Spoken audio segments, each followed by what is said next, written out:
Chapter 13. Knights and Knaves. The morning following Sierra's refusal to be Gabriel Faulkner's official executive assistant, she woke with the sun streaming through the windows and the sounds of a few brave birds chattering away outside. She resisted rising to contemplate the events of the previous evening.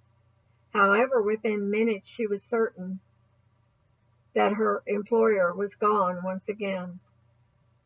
The thought was not alarming. The man's pattern of coming and going now seemed a normal routine. Anticipating that there would be a note of instructions or perhaps censure, Sarah threw off the covers and dressed quickly. With her eyes taking in every surface that might be a resting place for a note, she made her way down the back stairway, only to discover that there was no note in sight. Her suitor, in the guise of benevolent employer, had left as usual without so much as a goodbye. At 10 o'clock in the morning, while Sierra was busy running the Swiffer duster across the polished floors of the great room, she heard the sound of activity at the side of the house. From the window, she could see that a white service van, closely followed by a silver and black pickup truck, was in the process of parking at the far side of the circular driveway. The large letters on the van proclaimed that the pest exterminators had come to inspect the cellar. Sarah watched the activity of the men disembark from the two vehicles. It seemed as if a long week of time had elapsed since that conversation about large rodents taking up squatters' rights in the cellar, although it had in reality taken her efficient employer little more than a few days to get service out to this remote place. Sierra abandoned her watch of the noisy activity and let the heavy drapery drop back into place when she heard a loud pounding at the front door. Much to her surprise, the man on the threshold was not a stranger come to expel rodents and critters from the premise. The bright blue eyes gazing intently, if somewhat warily, at her was none other than her reclusive neighbor, Granger Vanderbilt. The unexpected surprise at the man's presence must have been evident on her face, because his greeting sounded apologetic. "I hope I did not startle you, Miss Colson," Granger greeted Sierra. "Gabe wanted me to oversee the exterminators. We will need to inspect the whole place. It might take a while." "Oh, yes," she replied. "Have you talked to Mr. Faulkner today?" "He came by before he left," the man acknowledged with a downward tilt of his head. "What time was that?" Sierra asked. "Early," the man replied evasively. "Do I need to leave or something?" she inquired in concern. "The main roads are cleared," Granger answered. "You could go into town, get some things, or take in a movie." "When you say a while, what you really mean is all day," Sierra responded, with a wry twist of her mouth. "Probably two," he agreed. "Sorry. We'll try not to make too much of a mess, but it can't be helped. Poppy complained about us tracking mud on the floors and leaving doors open, so it might be more convenient for you to be away. I could arrange a motel room if you would be more comfortable." "You speak excellent English, Mr. Vanderholt. When we met the first time I didn't even notice your accent, but now I can hear it a little." "You pronounce words just slightly different," Sierra commented without any thought to what he had in fact said. The man stared at Sierra as if she had just said something in some obscure language. Oh, I'm sorry. That was probably a rude thing to say, she apologized. You and Gabe talked about me, he asked, his bright blue eyes narrowed. Just that you and he were in school together, and that you came from Germany, she answered. He said you two were friends as boys, she added when the man continued to stare at her. Well, Granger replied in dismissal, stay or go. I just wanted to warn you. With those words he bounded down the stone steps as if he could not leave her presence quickly enough. Sierra did leave for the day. She found that her thoughts would not focus on shopping or eating or even the beautiful scenery, because her mind never strayed from the activities that were going on at the lodge. The dark, seductive owner of the lodge also kept continually straying into her thoughts as well. In spite of the many protestations that she was still in love with her husband, she was more than a little attracted to the owner of Faulkner Lodge, or denying that she was intrigued by the handsome caretaker who had an absent wife. In a matter of weeks, Faulkner Lodge and its occupants had become an all-consuming passion for Sierra. She tried to make excuses to herself for her present frame of mind. In the end, the change of scenery and a day's excursion into town had not helped Sierra. On the contrary, being away for a few hours from the lodge had the effect of making her feel as if she had left home and traveled to a foreign country. Moreover, the thought of staying for even one night in a motel room, no matter how centrally heated and comfortable it would be, had no appeal to her. Sierra found herself feeling almost homesick with the sight of those gloomy gray stone walls. When they became visible again, a strange sensation of safety settled over the returning house sitter. Get real, girl, Sierra scolded herself aloud, gazing at her reflection in the rear view mirror. If ever a place was built less appealing, or less like any semblance of the pastoral serenity of your dreams, it is this Dracula castle. And the brothers princes? What a joke. Womanizers. Birds of a feather. Count on it, babe, she warned her reflection dramatically. The exterminator's truck and their workers arrived again the next day at exactly the same time in the morning. Granger Vanderholt did not announce them this day, nor was he present when the three men proceeded to unload the strange canisters with hoses from the work truck. After admitting the men to the house, and in the absence of the resident handyman, Sierra became sufficiently bold enough to follow the men around and listen as they conversed. It seemed that the previous day was inspection of the attic and the exterior of the lodge. Today, the men decided that one of them would work on the second level with his gear, and the two other men would work in the lower area. Grabbing a fleece jacket that hung on a peg by the fireplace, Sierra quickly followed with the hope that she was being unnoticed. Shadowing the men much like a puppy, Sierra continued to listen attentively as the men spoke to each other. They talked about personal things as well as work-related issues. Then her attention turned to the rooms that she had noticed on the previous trip with Gabriel. Out of curiosity, she migrated away from the working men and past the door that she knew was the wine cellar that she had been shown by Gabriel. Then, moving past several more doors that were on both sides of the passage, Sierra came to an iron door at the far end. Assuming that this led outdoors, she turned the handle and gave it a mighty pull. Knowing from experience how thick and heavy the doors were, she pulled again. still with no success. Retracing her steps, she called out to the men who were in the first large chamber of the basement. "Can one of you help me open this door?" Sierra called out.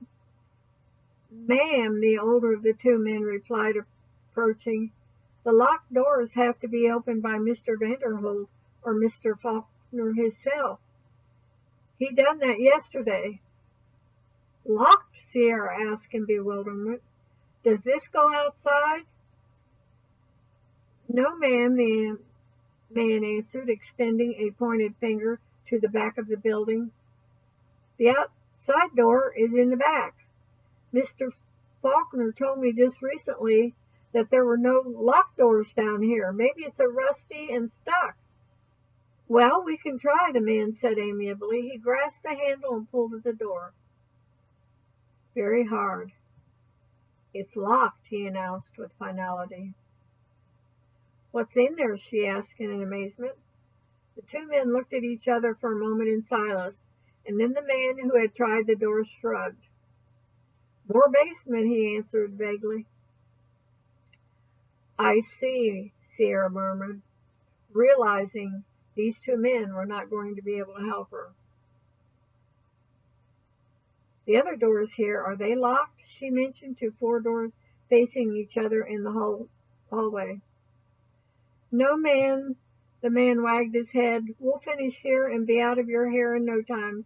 You might want to get on out of the fumes, though." Sarah knew that she was being dismissed and reluctantly left the men to their tasks. But as she waited for them to emerge from the basement while enjoying a mid-morning cup of tea, she became increasingly disturbed. Gabriel Faulkner had lied. He led her to believe that there were no locked doors, no hidden rooms, nothing at all that could be remotely perceived as sinister in this cavernous building. However, there were two locked rooms on the second floor that she had not questioned until this very moment, and it now seemed possible that in the attic there might be others. So as soon as the men were gone, Sierra decided that she was going to investigate the basement again. Something was down there that no one wanted her to see. Privacy was one thing, but now the blatant subterfuge on the owner of Faulkner made it a matter of principle. Sierra would not rest until she had found out what that mystery was. Unfortunately, after discovering that there were locked doors down there that only the owner of the caretaker could unlock, the former reclusive Granger Vanderholt became a daily visitor. Each day, as Sierra began her scheduled chores, she heard the sound of an approaching truck, closely followed by the barking of his dogs. Whatever the activity around the property consisted of, successfully stopped Sierra from venturing back into the basement. Nevertheless, she was determined not to be thwarted in her investigation of a mystery to be solved. She revisited each of the unoccupied rooms of the lodge, carefully inserting the keys that she had found in the kitchen into each door. In a notebook, she made a chart of what keys went to what door. She was checking the key in one of the closets that had the door without a knob in the back when she heard what sounded like tapping on the other side of the panel.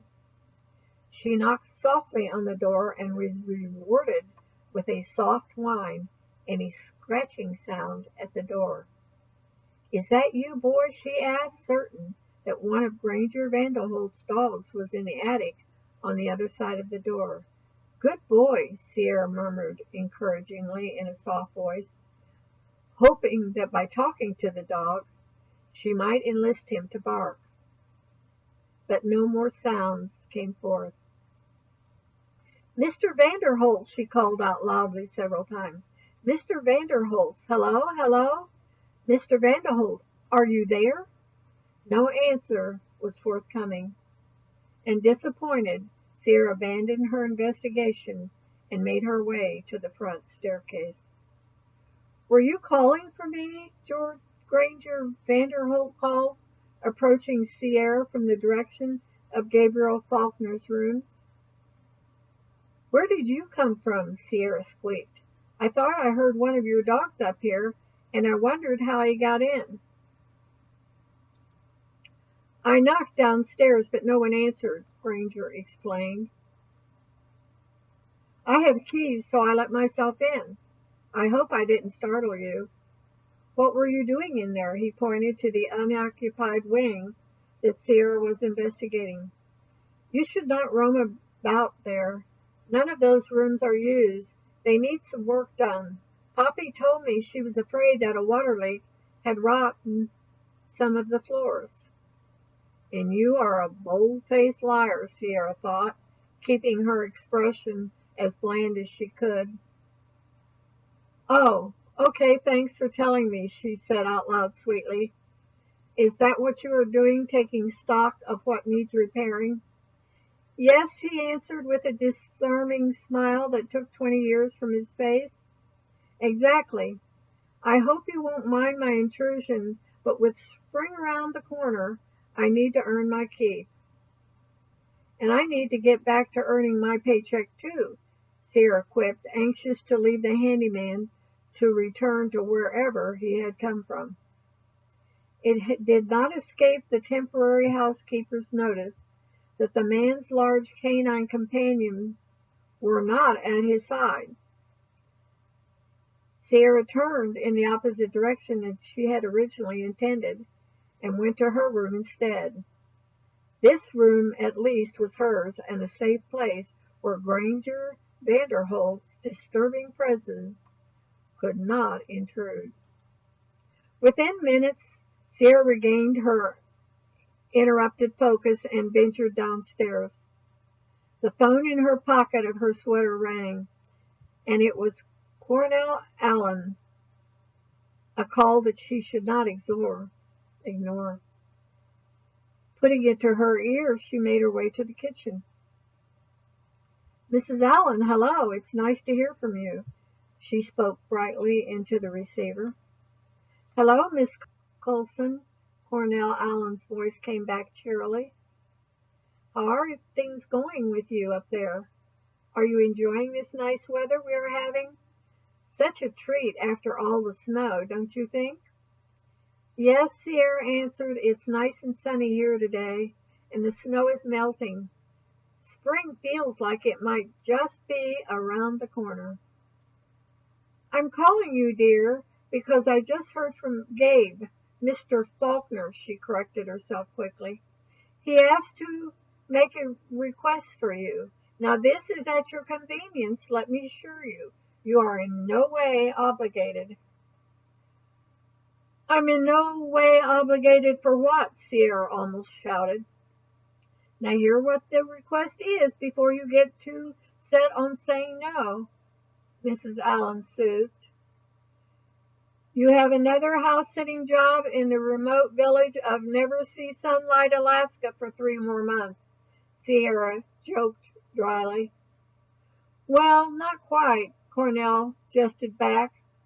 "Mr. Faulkner would like you to stay on another 6 weeks. Now hear me out. He is planning a week-long house party, a business merger really, and he would like for you to oversee getting the place suitable for house guests." "Whoa," Sierra interjected. "Slow down. What makes Mr. Faulkner think I can do anything near like getting a house party together? Mrs. Allen, I'm a secretary, not a social planner." "There is an entourage of people who do this kind of thing, catering and decorating," Mrs. Allen replied soothingly. "But someone needs to be there to let them in and oversee. In the past, Mrs. Vanderholt was the on-site person." "Mrs. Allen, you obviously have never been in this house, because there is no way it was ever host to anything like you are describing. All of the furniture is in the basement in boxes, moldering as we speak," Sierra objected curtly. "No, no, I know, dear. But that is why Mr. Faulkner especially wanted you to oversee. He is sending new furnishings by freight and wants you to see to the placement. He tells me you have quite the designer touch." "Humph," Sierra scoffed. "He is putting you on, Mrs. Allen. I think he is pulling a con on both of us, if you want to know my opinion." "He's offering to pay you double for the 6 weeks," the woman replied. "You're kidding," Sierra exclaimed. "No, he authorized me to pay you twice we had agreed initially on, for you to spend 6 more weeks here. To tell you the truth, dear, I think he has a fondness for you. He said you reminded him of a combination of our grandmother and Poppy Vanderholt. I think he had a crush on her. Poppy," she amended. "But she was quite smitten with his best friend," Mrs. Allen confided. "It is a compliment to you, I must tell you, dear." "Ah, speaking of Poppy Vanderholt, is she dead, or was I mistaken when I assumed that?" Sierra asked, ignoring the woman's remark. Gabriel Faulkner's interests were not at all something that she allowed herself to be flattered by. However, she was intensely interested in her predecessor and valued Mrs. Cornell as a possible source of information. After a noticeable silence at the other end of the line, Mrs. Allen finally spoke. "Why do you ask, dear?" "Well, I found out that the caretaker was not old, and that he and Mr. Faulkner were in fact longtime friends. Now you tell me there was a love triangle, so I thought maybe everything else I assumed was wrong too."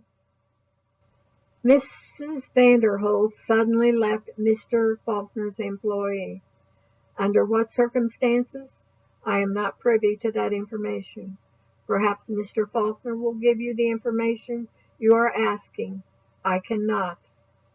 I can tell you that she was an excellent housekeeper and that she often hosted Mr. Faulkner's dinners after he and his wife parted," Mrs. Allen stated. Her tone became formal and matter-of-fact. "Now about your contract. Will you be extending it, or do you need to think about it for a few more days?" "So I am to understand that I am to direct all the staff that comes, where it goes and all that, and I get 20,000, Sierra asked dubiously. "Yes," Cornell Allen agreed. "You only direct the workers. You don't have to do anything else pertaining to the catering or organizing the event. That will all be taken care of, I assure you. It should be sort of a fun in a way," she added. "I wouldn't go so far as that," Sierra grumbled, "but yes, I'll stay." Her decision was made so impulsively and without regard to all her misgivings because of the deceptive motives of her employer, as well as she was resolutely dismissed the uneasiness she felt at the secretive comings and goings of the dour caretaker and his canine companions as she accepted the offer, bolstering her decision by telling herself that the extra money was of more value than any of her silly fears, or that her desire to return to her own normal life. After all, this entire episode had been about the money. "A man for a penny, an in for a pound," she added. "I'll send the new contract out by courier right away," Mrs. Allen promised. The obvious sound of relief in the woman's voice brought a smile to Sierra. She had grown fond of the woman, for her cheerful phone calls were a lifeline for her during these past lonely weeks, without the elusive lodge owners present.